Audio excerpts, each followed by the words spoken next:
Buenas tardes, mi nombre es Diana Marcela Grisales Castro. Estudio Ingeniería Industrial en la Universidad Nacional Abierta y a Distancia en el CEA de Palmira. Actualmente resido en la ciudad de Buga. A continuación le hablaré eh, de los capítulos 4 y 5 del curso de legislación laboral. Bueno, antes de esto les daré un breve diagnóstico sobre nuestro primer trabajo colaborativo.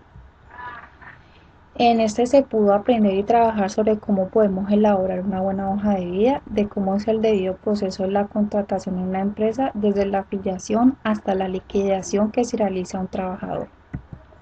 En el capítulo 4 se habla del CRE o impuesto a la renta para la equidad. En este se abordará todo lo relacionado con la retención en la fuente para empleados y el pago de los aportes para fiscales en razón a la implementación del nuevo impuesto de renta para la equidad CRE y los certificados de retención. A partir del 1 de mayo de 2013 se crea la retención en la fuente. Artículo de CRE es una nueva retención en la fuente establecida en la Ley 1607 del año 2012. El CRE o impuesto a la renta para la equidad es un impuesto de carácter nacional.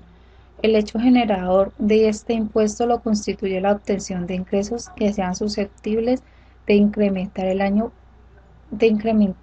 el patrimonio de sujetos pasivos en el año o periodo grabable. ¿En qué consiste este impuesto?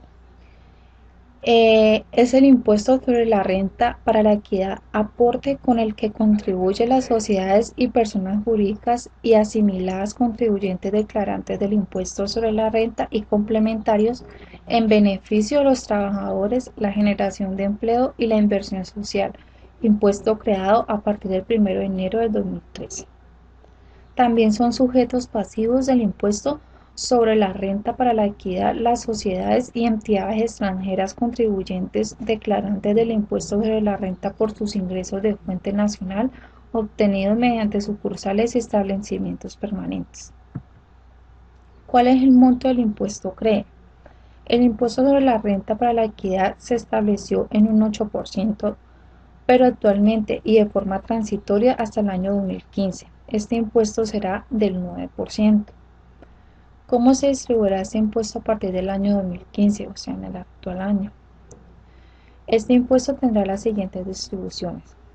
El 2,2% para el Instituto Colombiano de Bienestar Familiar, el 1,4% para el SENA, el 4,4% para el Sistema de Seguridad Social en Salud. El 1% se pagará de forma transitoria hasta el 2015, hasta el presente año, y se distribuirá así: 40% para universidades públicas, 30% nivelación de UPC, 30% inversión para el sector agropecuario. De la retención en la fuente para empleados. Para efectos de aplicar la retención en la fuente debe tenerse en cuenta el concepto de empleados, que definió la Ley 1607 en el año 2012. Los empleados son aquellas personas naturales residentes fiscales en el país que tengan una vinculación de cualquier naturaleza, independientemente de su denominación, ya sea laboral o legal y reglamentaria, y cuyos ingresos provengan en una proporción igual o superior a un 80% de la prestación de servicios de manera personal o la realización de una actividad económica por cuenta y riesgo del empleador contratante. De todo empleador o contratante se encuentra obligado a deducir y retener una suma de lo pagado a sus empleados para cancelar anticipadamente el impuesto de renta y complementarios en los bancos y demás entidades autorizadas. Este mecanismo, conocido como retención en la fuente, permite a los empleados no obligados a declarar renta cancelar en su totalidad los impuestos de su cargo, y para los obligados a declarar constituyen un pago anticipado del impuesto. Si el empleador o contratante no efectúa la retención al empleado, es responsable solidario de la suma que ha debido retener. Las rentas exentas son todas aquellas rentas que por expresa disposición legal no están gravadas con el impuesto sobre la renta y complementarios, por lo que no se incluye dentro de la base para calcular la retención o simplemente no son sujetas a retención en la fuente por ingresos laborales. Las pensiones de jubilación, invalidez, vejez y también de sobrevivientes y sobre riesgos profesionales están exentas hasta la parte del pago mensual que no exceda el 1000 unidades de valor tributario. La retención, deducción y compensación de salarios. El salario mínimo no es embargable, sin embargo, se tienen dos excepciones a saber. A favor de las cooperativas legalmente constituidas en los casos de los embargos por pensiones alimenticias, casos en los cuales se puede embargar hasta un 50% de todo salario, incluso del mínimo legal.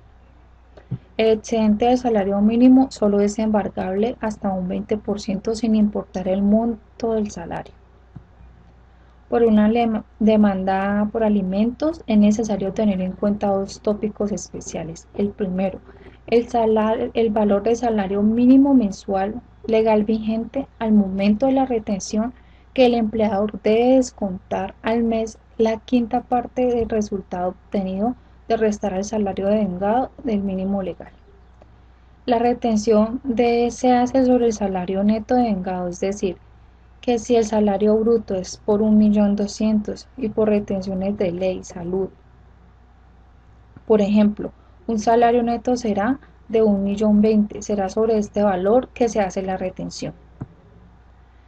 En el capítulo 5 se hablará sobre el régimen especial, sobre reglamentos del Ministerio de Trabajo, protección a la maternidad y prestaciones sociales en caso de muerte del trabajador. En el servicio doméstico, el trabajador de servicio doméstico es aquella persona natural que a cambio de una remuneración presta un servicio personal en forma directa en un hogar o casa de familia, de manera habitual bajo continua subordinación o dependencia, residiendo o no en el lugar de trabajo, a una o varias personas naturales en la ejecución de tareas de aseo, cocina, lavado, planchado, cuidados de niños y demás tareas propias del hogar. La jornada de trabajo. Para los trabajadores que residen en la casa del empleado, la Corte Constitucional, mediante la sentencia 372 del año 1998, dispuso que estos trabajadores no podrán tener una jornada superior a 10 horas diarias. En el auxilio de transporte, tiene derecho a esta prestación por ganar hasta 2 salarios mínimos, si trabaja por días únicamente en los días que preste servicio. En la seguridad social, si existe la obligación de afiliarlo al Sistema General de Seguridad Social en salud, pensiones y riesgos profesionales. En caso contrario, responde el empleador con sus propios recursos. En Colombia, hoy por hoy, existe la creencia que contratar a un empleado beneficiario del SISBEN exime al empleador de afiliar al trabajador en sistema de seguridad social, algo que en términos generales no es cierto y mucho menos legal. Así, la afiliación a salud, pensión y riesgos profesionales es obligatoria para todo trabajador que tenga una relación laboral o escrita con un empleador. Las vacaciones. El empleador tiene la obligación de que al año de que su empleado esté trabajando, tiene la obligación de darle 15 días de seguido de descanso a su trabajador. La indemnización por despido. Si se da la determinación por contrato, por decisión unilateral y sin justificación por parte del empleador, este debe cancelarle al trabajador el valor de la indemnización que consagra la ley. Bueno, muchas gracias. Espero hayan entendido un poco el tema. Que tengan una buena tarde.